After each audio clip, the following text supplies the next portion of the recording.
to Hello guys, welcome to welcome. welcome to Vikas Dai channel. Vikas with no compass. Yeah. So आज चाहिँ new year को second day हामी यसको हेर्नु पारा यस्तो हुन्छ जानुभन्दा अगाडिको नजारा देखौ न गाइज बोल न के भन्नु छ तिमीलाई आज कहाँ जाँदैछौ तिमी सो अब गाइस आज चाहिँ अब न्यू इयर सुरु भयो 2026 हिजो हामी एक ठाउँ गयो आज चाहिँ नेक्स्ट लोकेसन जान आँटिरहेको छ आज चाहिँ कहाँ भन्दाखेरि वी आर गोइङ टु क्यास्केड फल बुश वक अनि त्यसपछि चाहिँ अरू ठाउँहरू छ जस्तो कि एउटा जेलीबिन पुलमा स्विमिङ गर्ने हाम्रो कुरा छ त्यहाँ पनि गएर यस्तो एकपल्ट स्विमिङ हाल्छौँ होला 1 घन्टा जति त्यसपछि we are going to another lookout point where we gonna see some views हेर्दै गर्नु होला सबै कुरा कीप वाचिङ देख्दै गर्नु होला keep watching and see you guys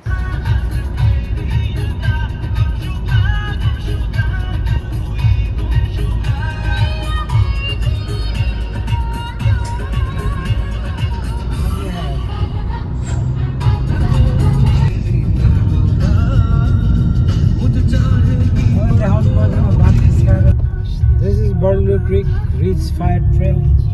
Guys, let me show you this lustrous green forest, which is not lustrous though, but just enjoy the greenery, guys. And this is the local village of off-roading roading. So, my experience, off-roading experience. So, if you wanna do the off-roading trip around NSW, so this is the best area, guys. This looks awesome for off-road tripping. Auto बाहिर आउनु पर्ने त्यस्तो बाटो ठिकै रहेछ मैले त्यस्तो अप्ठ्यारो हुँदैन भने भइरहेको तिमीलाई जबरजस्ती ल्याउँथ्यो र ठिकै छ त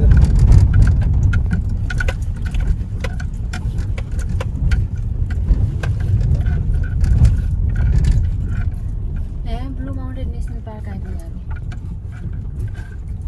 4WD एक्सिस ओन्ली भयो ट्याब्लेट पनि गर न अगाडि ढ्याप गर खले दाइ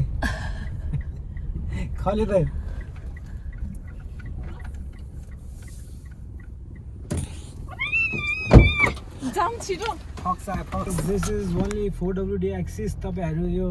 नर्मल गाडी लिएर नआउनु होला एकदम कडा रहेछ बाटो चाहिँ तर पनि मैले चाहिँ अलिकति एक्सपिरियन्स भएर चाहिँ मैले आफ्नै गाडी पनि सानो गाडी पनि यहाँबाट चढाइदिइरहेको छु भगवान् यो चाहिँ ब्लू माउन्टेन नेसनल पार्कभित्र पर्दो रहेछ हामी चाहिँ 30-40 मिनट्सको वकिङ ट्रेल भनेर जान आँटिरहेको थियो तर यो बाटो चाहिँ पुरै ओन्ली 4WD एक्सिस रहेछ हामी अलि भित्रसम्म गएर आइपुग्यो हाम्रो गाडी चाहिँ 4WD नभएकोले कस्तो भने जानु त गइरहेको थियो तर के भयो भने यिनीहरूले पेनाल्टिज अप्लाई फर 4WD भन्दा अरू गाडीहरू ल्यायो भने भनेर त्यहाँ साइन देख्यो त्यही भएर I think we should move forward हामीले यतिमै आफ्नो यो ट्रिपलाई चाहिँ क्यान्सल गर्यो अनि अब आशा छ नेक्स्ट टाइम चाहिँ हामी 4WD गाडी लिएर फेरि यो पार्टमा आउनेछौँ यो पार्ट फेरि एक्सप्लोर गर्नेछौँ अहिलेलाई चाहिँ यो पार्ट यति अब नेक्स्ट पार्टमा जान्छौँ राइट साइड जस्ताको त्यो पनि खियालाको जस्ताको ओ यो फर्सीको बोटहरू हेर न यहाँ फर्सी रोप्ने हो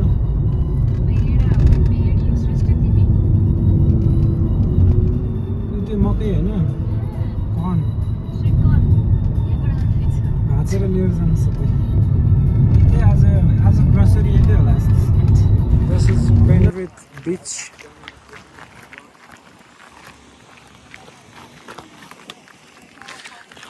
यहाँ त मान्छेहरू यहीँ आउने भनेर आउँदो रहेछ नि त डेस्टिनेसनै यही लभिना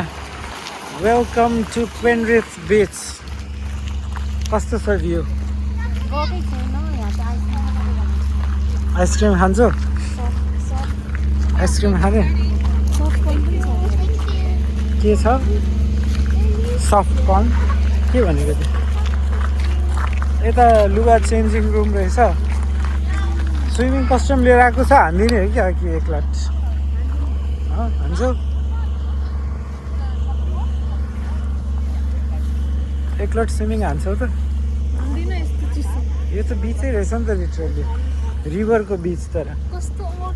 हेर न त्यहाँ बस्ने सिटिङ एरियामा बस्छ ल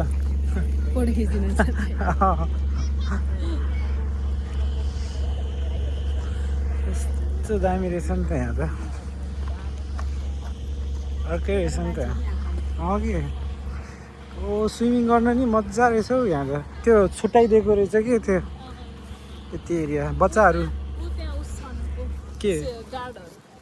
सेक्युरिटी पनि रहेछ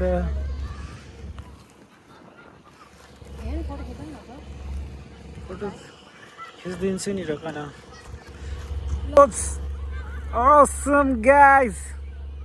हामी चाहिँ यो के यो चाहिँ के बिच हो यो पेन्ड्रेथ यो बिच यस्तो राम्रो खाले रहेछ स्क्वाइड बाइक पनि रहेछ अब हामी चाहिँ खै के खाने हो यहाँ हेर्दैछन् गाइजहरू मिल्यो भने खान्छौँ मिलेन भने फेरि ब्याक टु स्विमिङ पुल आएर न कुन चाहिँ प्लेस हो त्यो चाहिँ सृष्टिले मेनु हेर्दैछ सब बिफ छ के अरे बिफ बिफको बारेमा नाम नलियो है मलाई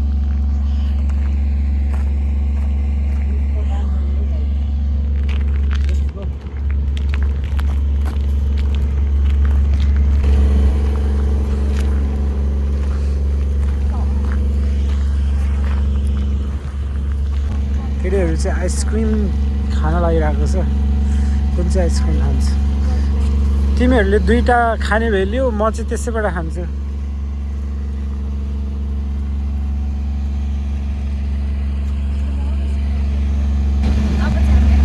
के आइसक्रिम हो यो which one is this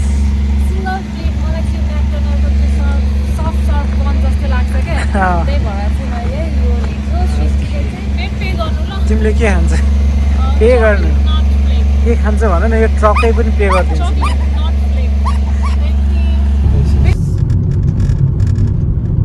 so गाइजहरू तपाईँहरूलाई यस्तो भ्यू चाहिँ कुनै पनि युट्युब च्यानलले देखाउन सक्दैन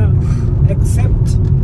विकास नो कम्पास सो गाइज एलिभेन्ट पुल 1 किलोमिटर सार्प टर्निङ रहेछ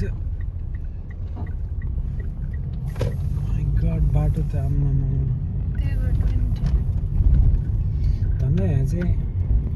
अफ रोड छैन रहेछ at least the road is best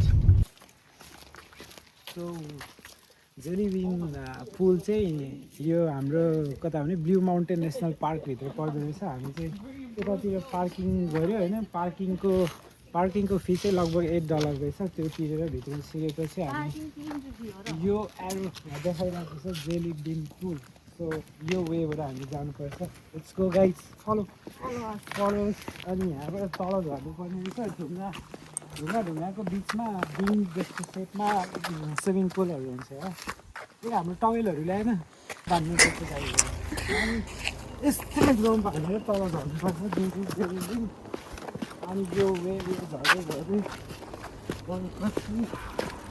यो चाहिँ हाम्रो स्विमिङ गर्ने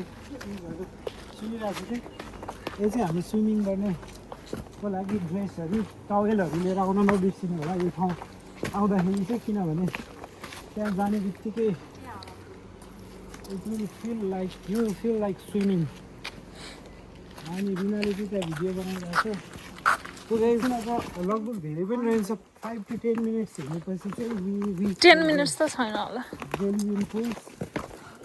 त्यो चाहिँ यहाँनिर रहेछ वाइट एकदम शान्त मन पराउने मान्छेहरूलाई चाहिँ नो लाइफ सेभिङ सर्भिस रे स्ट्रङ करेन्ट छ खै swim at your own risk रे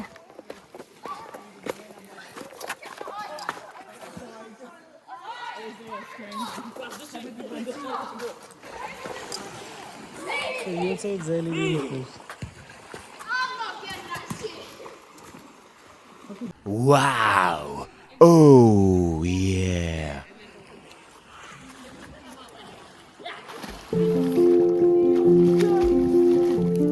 यता आउनु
क्या स्विमिङ गरेर सही रमाइलो भयो मजा आयो स्विमिङ हान्दाखेरि रिफ्रेस फिल भयो पानी चाहिँ अलिकति अर्ग्यानिक म्याटर्स हो रुख बिरुवाको पत्ताहरू खसेर अलिकति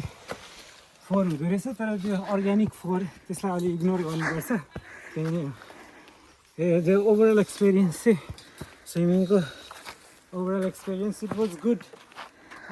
रेटिङ दिनुपर्दा चाहिँ 3 out of 5 not that because the water was not that fresh clean not that clean not that fresh due to these organic matters but I enjoyed my time